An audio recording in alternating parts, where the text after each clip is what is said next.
This is Cashology by FNBO, a podcast devoted to the art and science of managing your money. It's like school, but your only homework is living your best financial life. Class is now in session.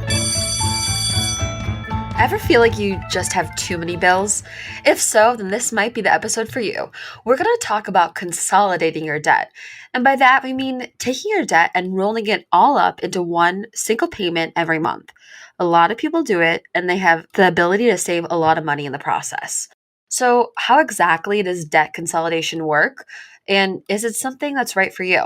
Those are the questions we have today. So before we dive into the topic, let's get some disclosures out of the way. You're darn tootin', sister! Investment products are not FDIC insured, not a deposit or other obligation of the bank, not insured by any federal government agency, not guaranteed by the bank, may lose value. This podcast should not be copied or reproduced without permission. Information and statements within this podcast are subject to change without notice. The Cashology podcast is for informational purposes only and is not intended to constitute investment advice or recommendations. First National Bank of Omaha does not make any representation or warranty as to the accuracy or completeness of any information or statements within this podcast. When making decisions about your financial situation, consult a financial professional for advice. Podcasts are not regularly updated and information may become outdated. Deposit products are offered by First National Bank of Omaha, member FDIC, equal housing lender. The Cashology podcast, copyright First National Bank of Omaha. Now let's get going! Yeah! Welcome, and thanks for listening to the Cashology podcast, hosted by me, your guide on the path to financial savvy, Juli Wians. I'd like to introduce today's guest, Kelley Hill. He's a senior personal banker at one of our branches at FNBO and an expert at consolidating debt for our customers. Hi, Kelley, and welcome. Hi, thank you. How's it going? Going well. I'm eager to learn more from you because this topic is so important today, especially with rising credit card debt growing within the nation. And it's something that if we don't get our debt under control could really spiral into something that's unmanageable or seemingly unmanageable. Absolutely.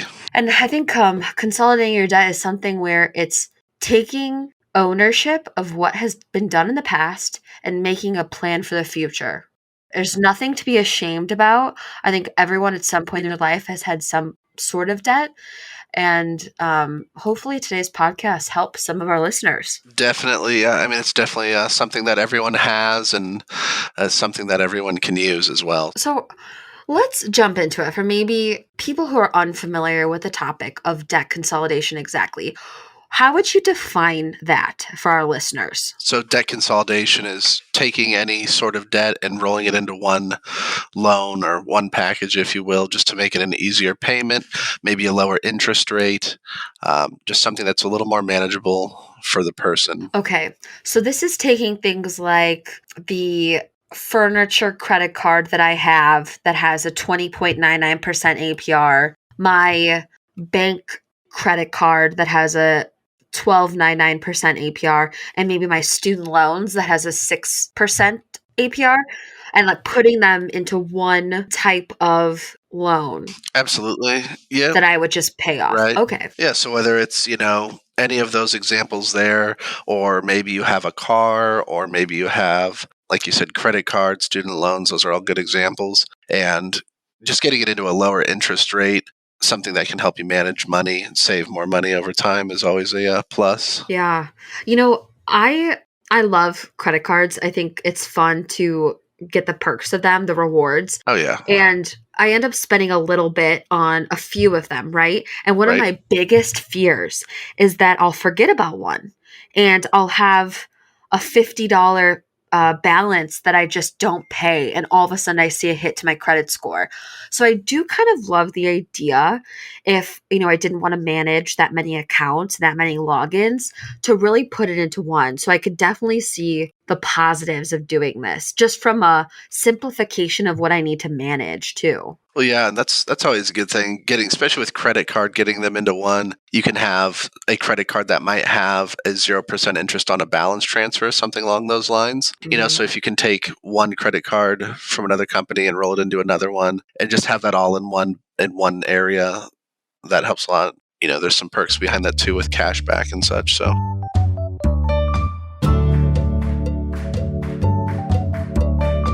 Kelley, you brought up a really good point. So this 0% intro APR and balance transfers. Tell us more about that, because I think that that type of product is what we would likely advise if someone were to go about consolidating their debt. So talk us through that and then the steps we would take. Yeah. So, I mean, if they have, say, a furniture card or a store card or just any other bank card that has a balance on it and it's sitting in a 18 to 30% interest rate, we can get them going on our credit card here with First National, get them a year's worth of 0% interest.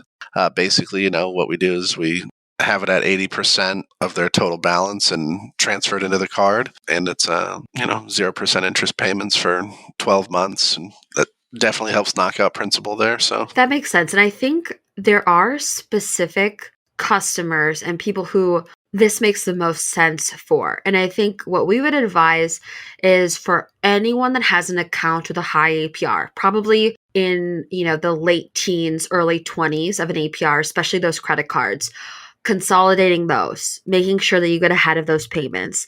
Right. What other recommendations would you make, or who else would qualify to make a debt consolidation attempt? Specific to credit card or just in general? I think in general. Sure. If you have low balances, or if you have a lower interest card, but it might have a higher balance, those are always good. Balance transferring into a 0%, if you can, is always a good option. But unsecured loans are always a good way to get more debt put into one place. Anybody who has multiple items with debt, they can transfer in there. Kelley, we've talked in a couple of episodes about credit score and creditworthiness, building up your score. And I think that this does impact whether or not someone can go about this strategy, because if someone's listening and they have a low credit score, we would likely not recommend applying for another loan, right? Right. Yep. Yeah, there's definitely credit parameters and certain scores that have to be met to fulfill these needs for sure. So for someone like that, what would you recommend they do in order to pursue some sort of debt consolidation? Yeah, I mean, so when you come across a situation where the credit's just not there, but they maybe can make the monthly payments and that the higher balance is driving their credit down, I always recommend or advise to knock out the lower balance cards first. So if they have a $500 card and they can pay that off sooner than putting a little more on a higher balance card to try to get that knocked out, I definitely recommend paying the lower balance card off first. Then you can start working towards that. As those cards are paid off, your credit's going to improve. So that's a way to start. And it might just be a little bit more time that we have to wait before we can get into something where we're taking multiple loans and putting them into one. So that makes a lot of sense. I know there's a lot of theories around which debt to pay first. Sometimes the lower balance, sometimes the lower interest rate. But I think I follow your mindset, this especially when trying to close right or stop using certain cards or accounts. You obviously want to pay off your student loans. So when you're trying to get to that $0 on something, paying off the lowest balance and really feeling, like you checked that off, that it's done, would be so satisfying.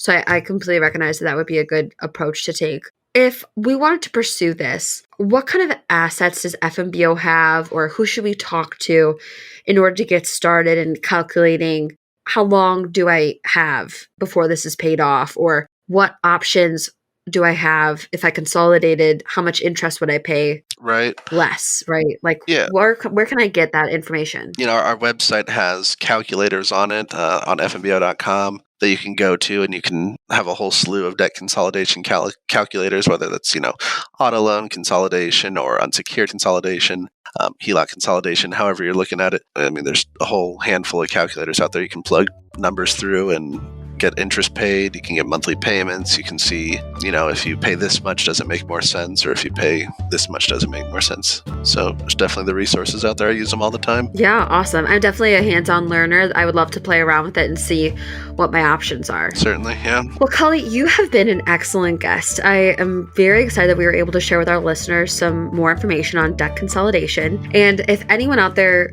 wants to learn more or play with those that information that Kelley just highlighted, go ahead to FNBO.com to learn more about those calculators. Thanks for listening. Don't forget to subscribe and keep an eye out for more Cashology episodes coming your way soon.